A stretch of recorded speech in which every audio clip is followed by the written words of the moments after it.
In this video, we'll be looking at a infrastructure as a service or an IaaS provider known as DigitalOcean, right?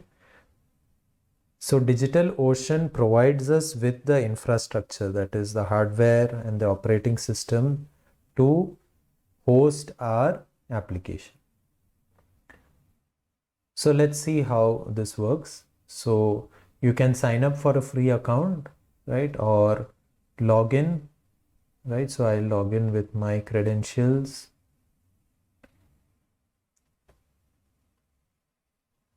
And I will put my code.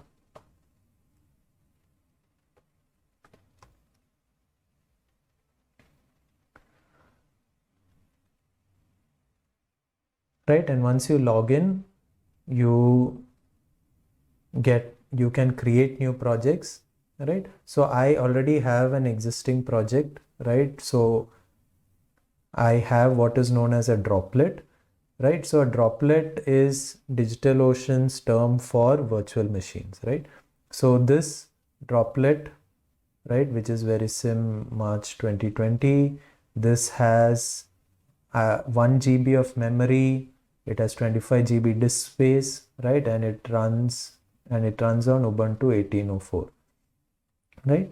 And there are several things which you can look at. For example, you can monitor the bandwidth, the CPU usage, the disk IO, all of that, right?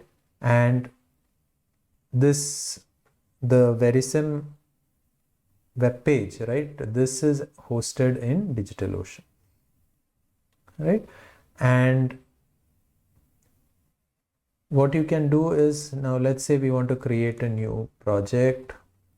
So I can create a new project, some description and some purpose, right? And if you want, you can move existing resources like apps or droplets to this test project. I'll skip for now, right? And the way we get started is by creating a droplet, right? So droplet is DigitalOcean's term for a virtual machine, right? So first thing, you have to choose a region. So I will choose the Bangalore data center thing because it's closest to us, right? And you can choose which operating system you want, right? Which version, right? And here is where you have to choose, right, the type of droplet which you want, or the type of virtual machine that you want, right? So for simple applications, right, a basic droplet will do, right? There are various CPU options if you want a regular one, or if you want a premium Intel or AMD, right? And these are the costs for various configurations, right? And if you want to know details about which plan to choose, you can click on this link, right? So one main difference is each droplet, you can either choose a shared CPU or you can have a dedicated CPU, right? And there are different plans which are available, right? And it tells for basic droplets, like for example, blogs or discussion forums, or small projects which you want to try out, basic droplet would do just fine, right? So based on your need, right, you can select, right, what type of infrastructure you want, right? For example, the highest here is it has 256 GB RAM, right, and 4.69 TB data storage, right? So, and based on that, your cost is calculated for per month, right? So the minimum cost here is around, let's say, $6 a month, right?